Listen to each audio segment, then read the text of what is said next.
I cheated on my boyfriend because I wasn't in love, and to my surprise, he forgave me. But in the years that followed, I fell deeply in love with him. He was a very good person, yet when I loved him the most, he cheated on me. My hands were trembling reading the summons as if it were an emotional eviction letter with the cold seal there, reminding me that shame can also be notified on paper. Mario, my boyfriend, was behind me with that face that mixes anger and pity, as if I were an administrative problem and not a person. My chest was tight, not out of guilt, but out of the injustice of everyone acting as if I were the crazy one when I was the one who was betrayed. Outside, the neighbors stared more than usual, as if they were waiting to see the woman who was only defending what was hers come out in handcuffs. And before you judge me, I need you to understand the exact chain of things that led me to this point.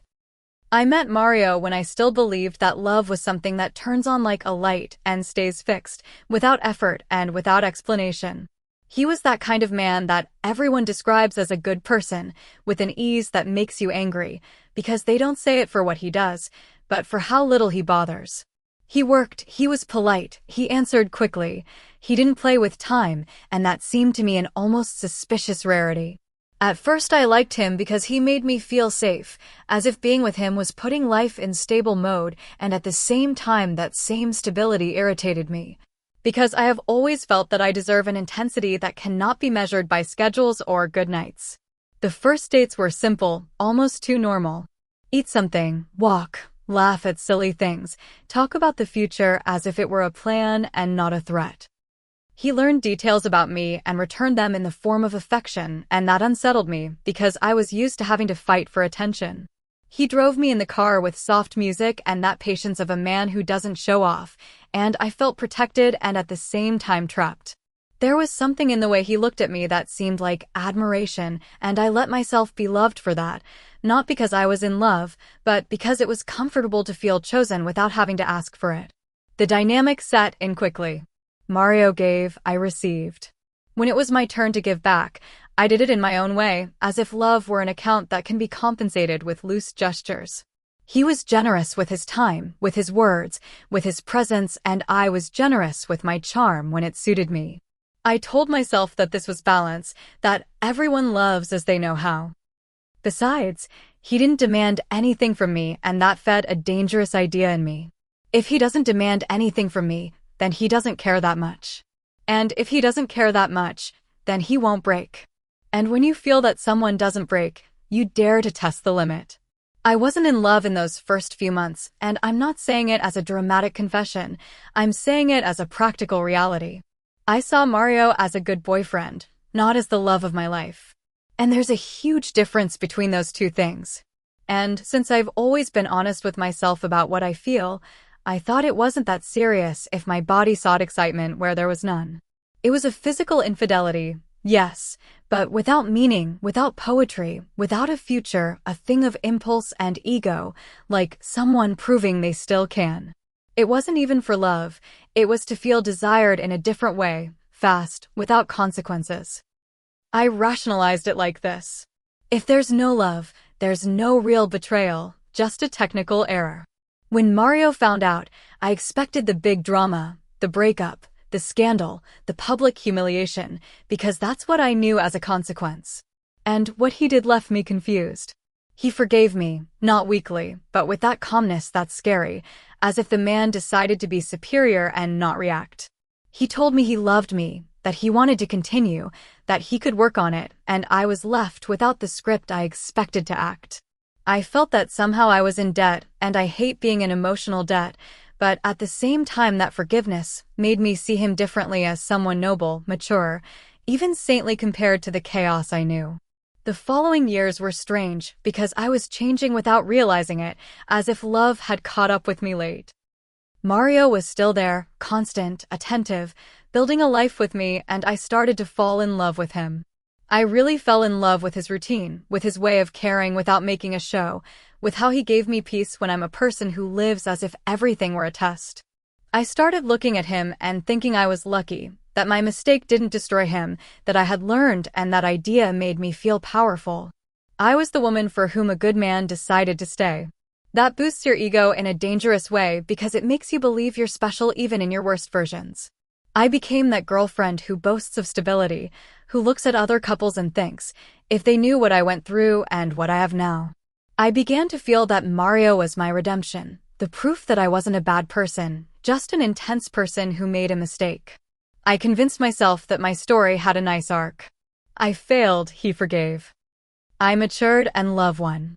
And when you buy into that narrative, you protect it as if it were a heritage. I defended our relationship with my nails, because it wasn't just him, it was my identity, the woman who learned and was forgiven. That's why, when I discovered that Mario was unfaithful to me, it wasn't just pain, it was a collapse of reality. It wasn't just any affair, it wasn't a one-night stand, it wasn't an I made a mistake, it was Sophia, a woman with a name and a story, and worst of all, with poems. I saw fragments of messages, pieces of that intimacy, and I felt a humiliation that wasn't physical, it was aesthetic, as if I had been replaced in the main role. Because a one-night stand hurts you, yes, but an infidelity of words destroys your image. I couldn't compete with I love you, written with dedication, and that drove me crazy.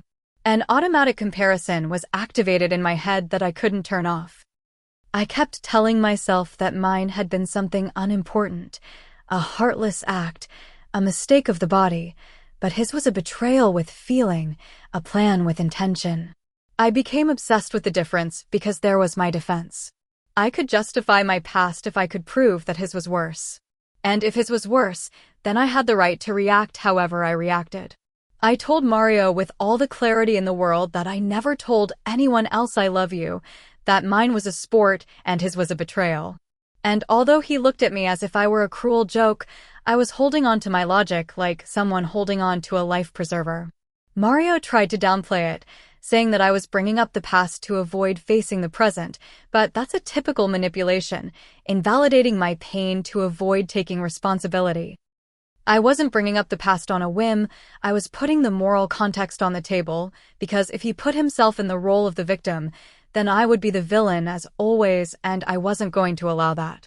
I reminded him that I was the one who learned, the one who changed, the one who fell in love later, the one who built, and that he was the one who was breaking everything just when I was truly committed. If that's not cruel, then I don't know what is.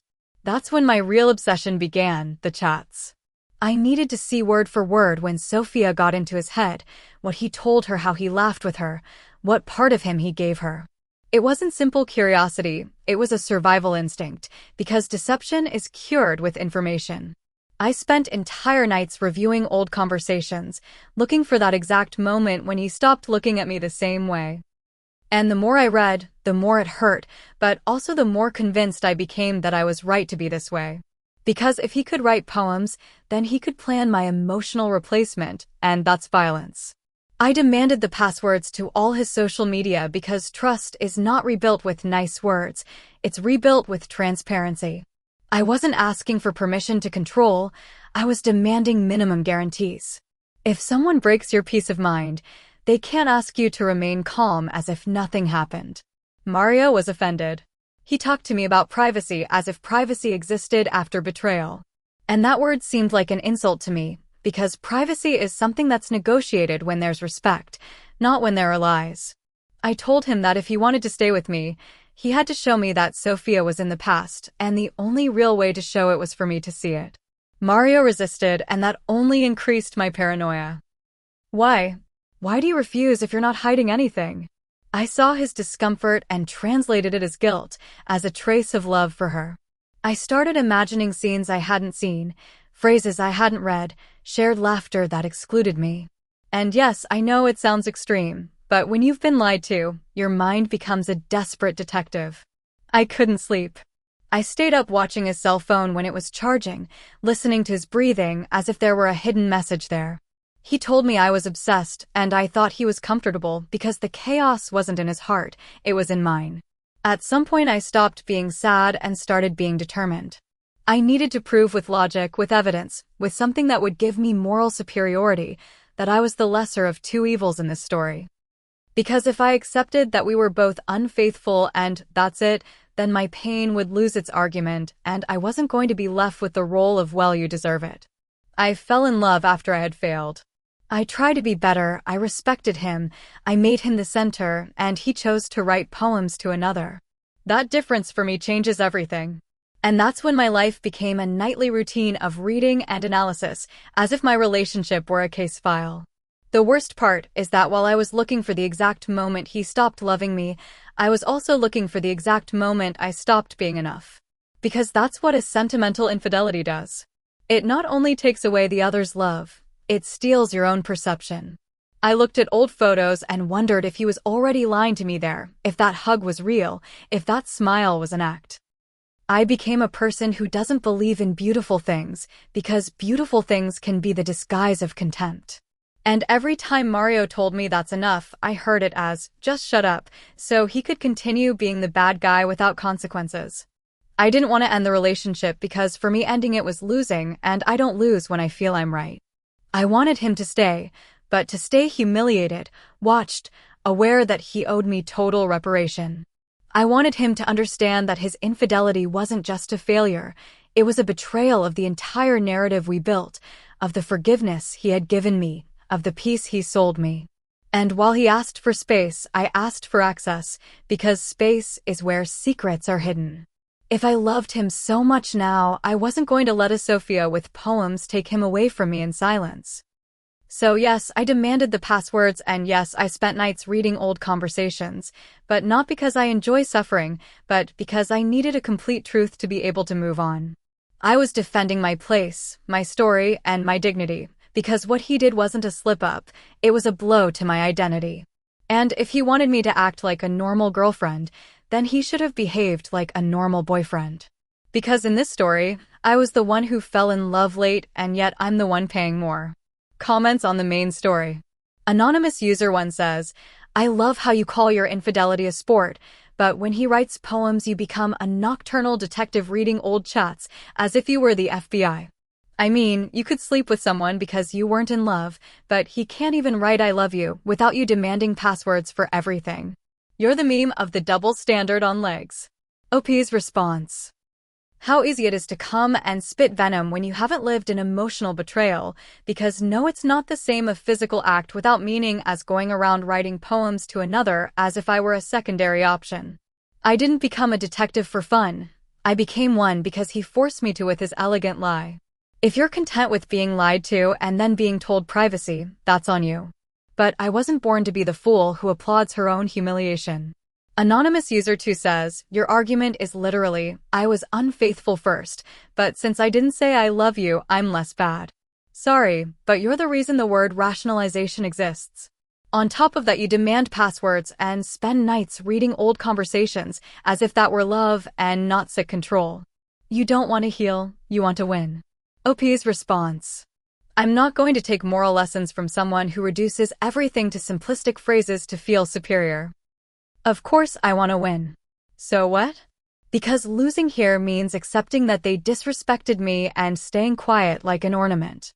If for you asking for transparency after a betrayal is control, then your standard of love is on the floor. I'm not here to heal in silence while he stays comfortable. I'm here so that the damage they did to me is noticed. Update 1. It's been 4 days since the last update, and I feel like the air in the house has changed, as if Mario had decided that the war is won with silence and new passwords. I woke up one morning. I took his cell phone with the same normality with which I used to take his hand, and suddenly everything was blocked. Social media, email, apps, even the blessed WhatsApp with that little lock as if I were an intruder. It hit me in the stomach, not with surprise, but with indignation. Because in my mind when someone betrays you, they lose the right to put up barriers. And he not only put one up, he put them all up, as if I were the danger and not the victim. I asked him directly, without games, what was with the changing passwords. And he answered me with an irritating calmness that he did it for privacy. He said he wasn't going to live under surveillance, that he was tired of me reviewing the past and punishing him every night. I listened to him and felt that he was turning the script on me, painting himself as the man oppressed by an intense girlfriend, when the origin of all this was his cheap poetry with Sophia. I told him that his privacy was a luxury that is lost when you betray, and that if he wanted to stay with me, he had to stop acting as if he had the right to hide. He clenched his jaw, told me I needed therapy, and went to work, leaving me with the feeling that he was the one who decided the rules. That day I spent hours walking around the house like a caged lioness, thinking that I couldn't let Mario win by attrition, because his strategy was simple: deny me information until I broke down and accepted crumbs of trust me. And I don't trust someone who has already lied to me, because trusting after a betrayal is not love, it's stupidity. I started imagining Sophia laughing. I imagined Mario calm because he no longer had my eyes on him, and that ignited a rage in me that's not pretty, but it's useful. I needed to regain control of the narrative, because if not, I was going to end up being the official crazy one of our story, and I wasn't going to be left as the crazy one without proof. Never. An idea occurred to me that at first seemed brilliant, one of those that makes you feel smart for 5 minutes. If he didn't give me access, then I would get it from somewhere else, like women who don't let themselves be pushed around. I started searching online and in forums like Someone Looking for a Lawyer, and I found the dark world of people who promise to clone WhatsApp and recover conversations. I know how it sounds, but at that moment I didn't see it as something illegal. I saw it as a tool for emotional survival. Because if he was hiding something, I had the right to discover it. And if he wasn't hiding anything, then my search would only confirm my reason and give me peace. I contacted a supposed hacker who spoke with confidence, with technical words that sound like power, and I, with my heart in a knot, clung to that promise, as if it were quick therapy. He asked me for money for the access and the tool, and I paid without thinking too much, because when you're desperate, money becomes abstract. Besides, it was our shared credit card, and in my head that made sense. If the problem was both of ours, the expense was both of ours. I kept telling myself that I was investing in saving the relationship and that Mario should be grateful because I was doing the dirty work that he refused to do, proving that Sophia was in the past.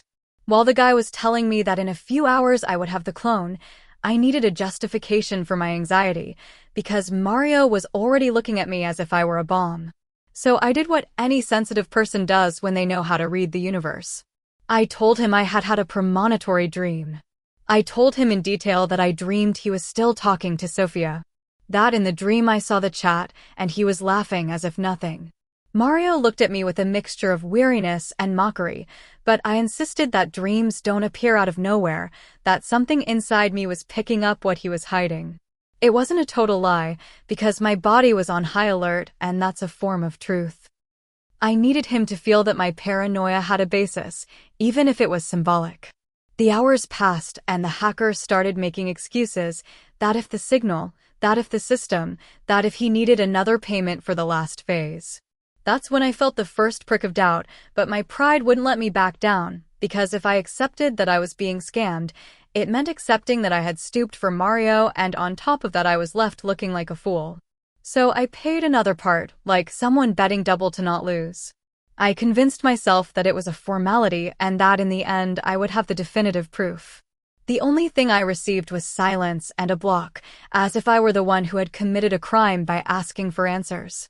I stared at the screen, feeling a heat of shame rising in my neck, but it still wasn't the worst, because the next day Mario saw the charge on the shared card.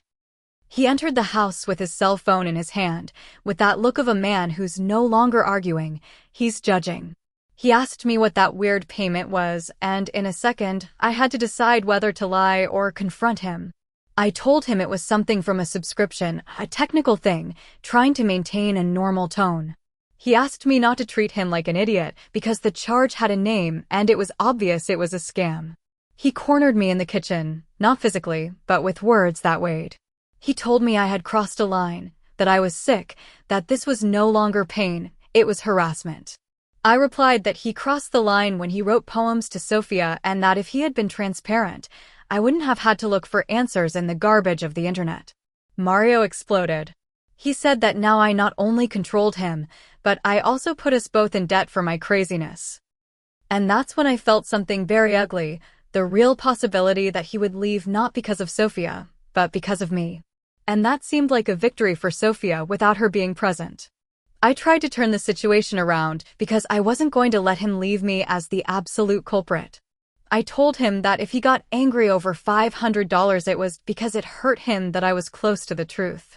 I told him that his anger was a confession, that if he wasn't hiding anything he would have laughed at my attempt, and that's it. Mario looked at me as if I were a small monster. He insisted that the only thing I was destroying was the little that was left of us. And he went to the room, closing the door with a not loud but definitive slam. I stood there with the feeling that I had lost money, peace, and ground, all in 4 days. I didn't sleep that night, but not out of regret, but out of strategy. If Mario was using privacy as a weapon, I had to find another way to break that shield. Because now, besides the infidelity, there was a new fight, the one about the shared card, the money, the financial trust. And that gave him a perfect argument to paint me as unstable.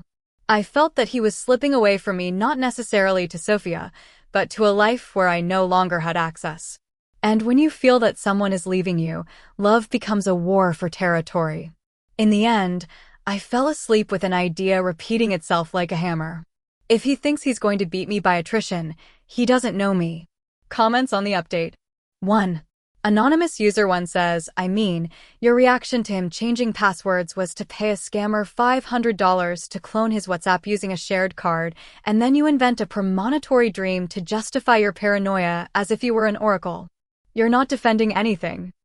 You're making a tutorial on how to ruin a relationship in record time. OP's response. How convenient to make fun of it when you don't understand what it's like to live with doubt drilling into your head every minute. I didn't pay for fun, I paid for clarity, because he decided to hide behind the word privacy, as if that erased what he did with Sophia. And the dream. If you believe that intuition doesn't exist, that's your problem, but my body warns me, and I'm not going to ignore signals just to seem normal in front of people who applaud indifference.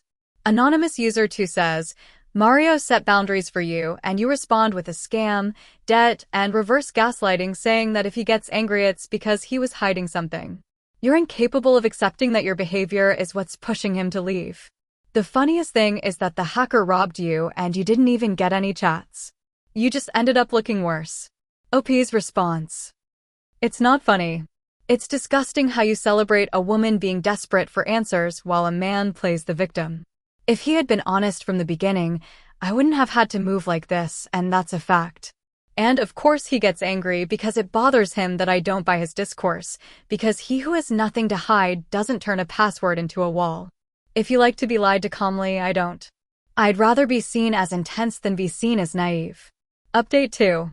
It's been 2 weeks since the last update, and since Mario saw that charge on the card, he's been looking at me as if I were a risk in his life, and not the woman he supposedly loves. He became cold, selective with his words, and every time I tried to talk about it, he told me he was exhausted and that he wasn't going to keep justifying himself. That attitude didn't calm me down. It pushed me harder towards the idea that he was still connected to Sophia, even if it was in silence, because when someone is clean, they're not bothered by transparency, they're bothered by the scandal. And Mario was upset about the second only when the first suited him. I felt like I was in an invisible competition where the other woman didn't even have to appear to gain ground on me.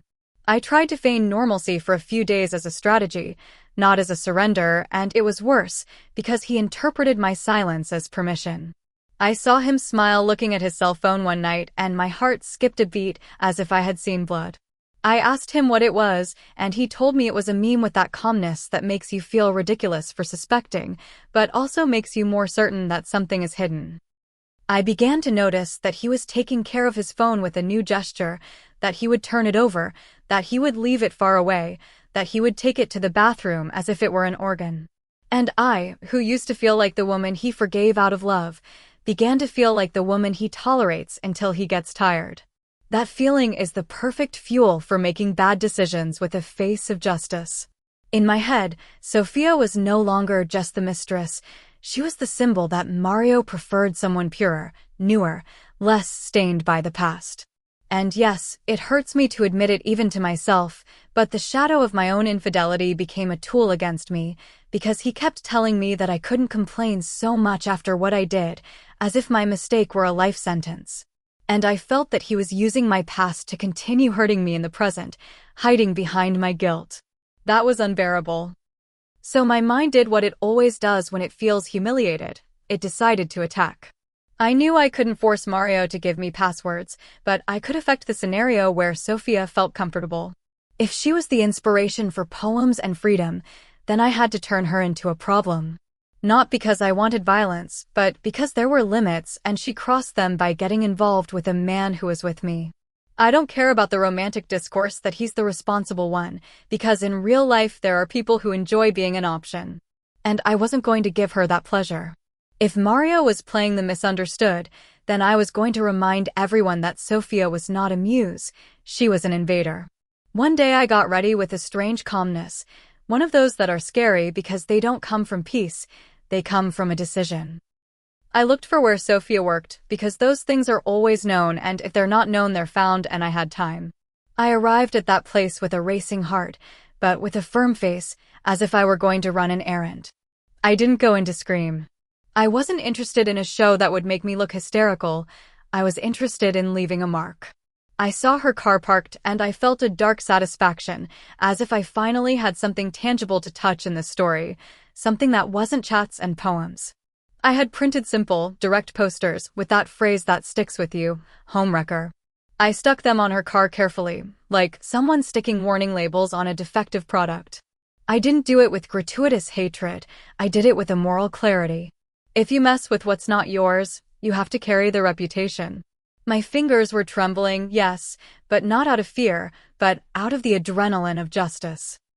I imagined Sophia coming out, seeing her car marked, feeling, even if it was a micro part of the shame I felt every time I remembered the poems. And at that moment, I admit, it seemed deserved. Then I did something that in my head was community prevention, not cruelty.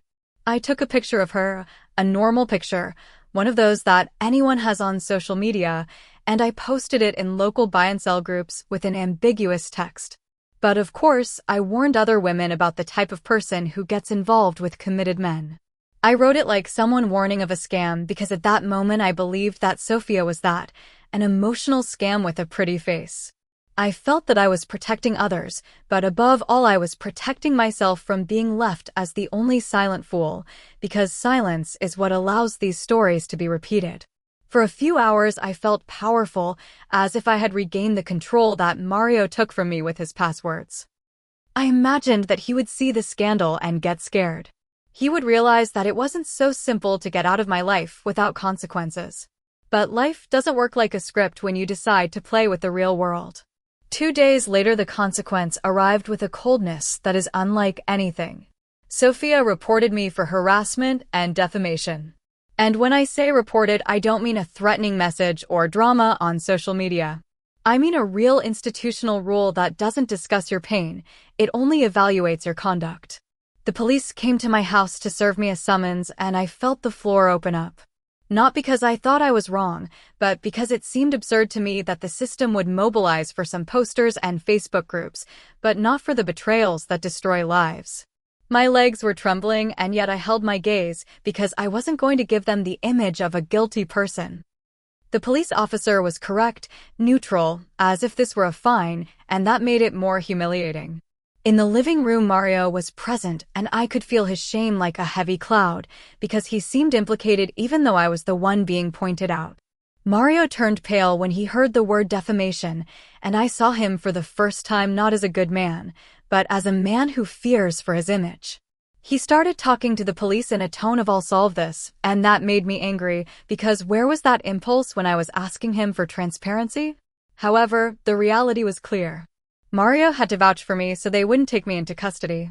That word vouch hit me like a stone because it turned my life into a formality in his hands. He signed, he spoke, he showed documents, he put on his responsible adult face, and I was left as the problem he manages. In my mind, that was another form of control. When the police officer left, Mario didn't yell at me, and that was worse. He told me he was humiliated, that he couldn't believe I had done that he didn't recognize me anymore. I replied that he humiliated me first when he wrote poems to Sophia, and that if he wanted me to be a normal girlfriend, he should have given me a normal boyfriend. Mario put his hands on his head and told me that I was going to ruin his life, that this could affect him at his job, in his reputation, in everything. And there I noticed something. He cared more about what people would say than about my pain. That confirmed in a dark corner of my heart that I was alone in love. The following days were a mixture of anxiety and anger. I looked at the summons as if it were proof that the world punishes the woman who reacts, not the man who provokes. Mario started sleeping far away, talking to me with distance, as if I were a scandal on legs. And I was torn between apologizing to him as a strategy or moving forward with pride, because if I apologized, he would win the narrative of she's wrong and I'm the good one.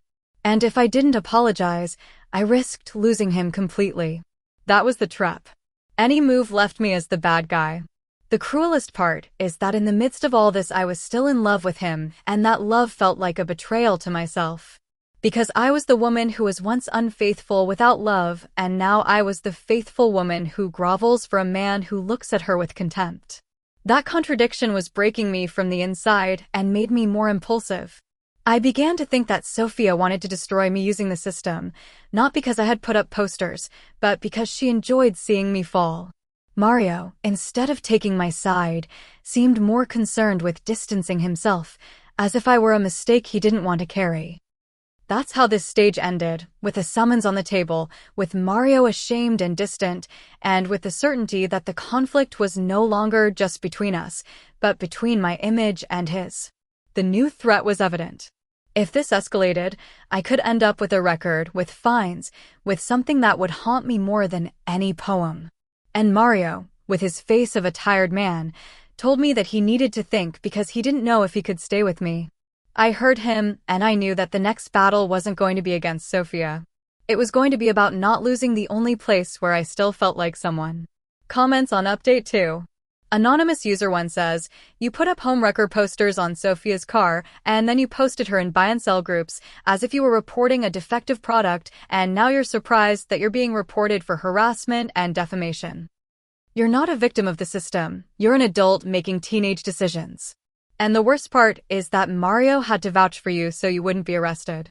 Literally, you became his legal burden. OP's response. You talk as if I had gone out to burn down a city, when what I did was expose a truth that no one wants to hear. There are people who get involved in relationships and then wash their hands of it. If the system moves quickly to protect the Sophia of the moment, that only shows who benefits from the silence. And yes, Mario vouched, because this is also a consequence of what he provoked. If he hadn't played with poems and secrets, I wouldn't be in this position. It impresses me how you're more horrified by a poster than by a betrayal. Anonymous User 2 says, you say you didn't want a show, but you literally put on a public show, and then you blame everyone but yourself. Mario doesn't control you by signing.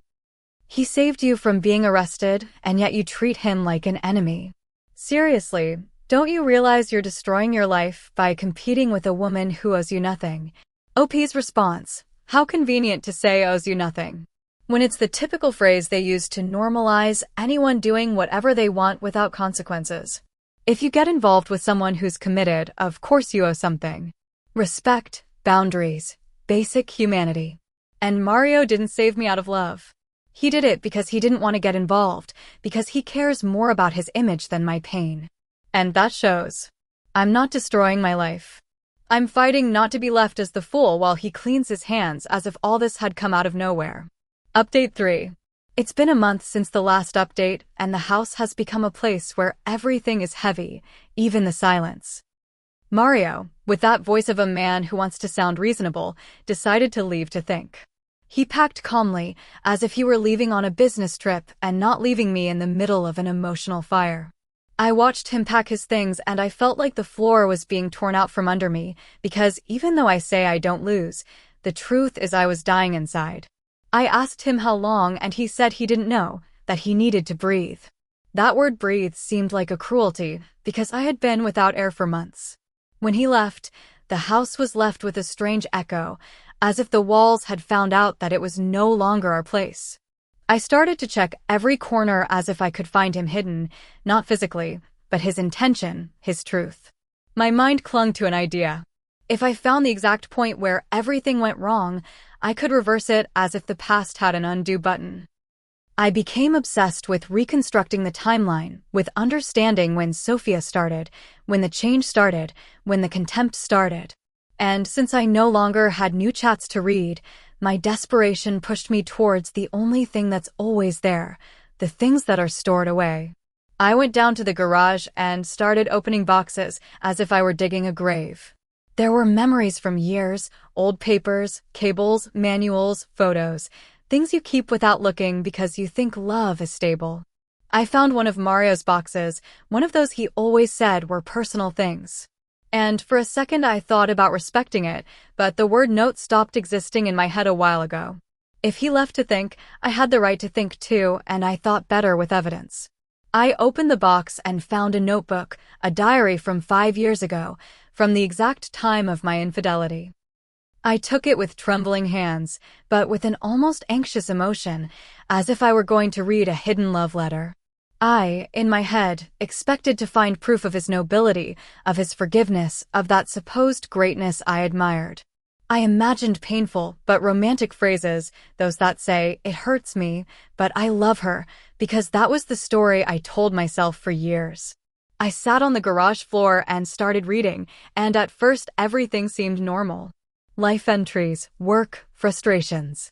But suddenly I came to the day I cheated on him, and I felt my heart rise to my throat. And then I saw it written with a coldness that left me skinless. Mario knew about my infidelity from day one. My mind tried to deny it as if the letters were a misunderstanding, but the diary was not ambiguous. He wrote that I was pathetic, that I slept with that loser, and that he wasn't going to leave me because my dad was going to get him the job at the company. It said, with a cruel clarity, that from that day he stopped loving me and that he would only use me until his career was ready.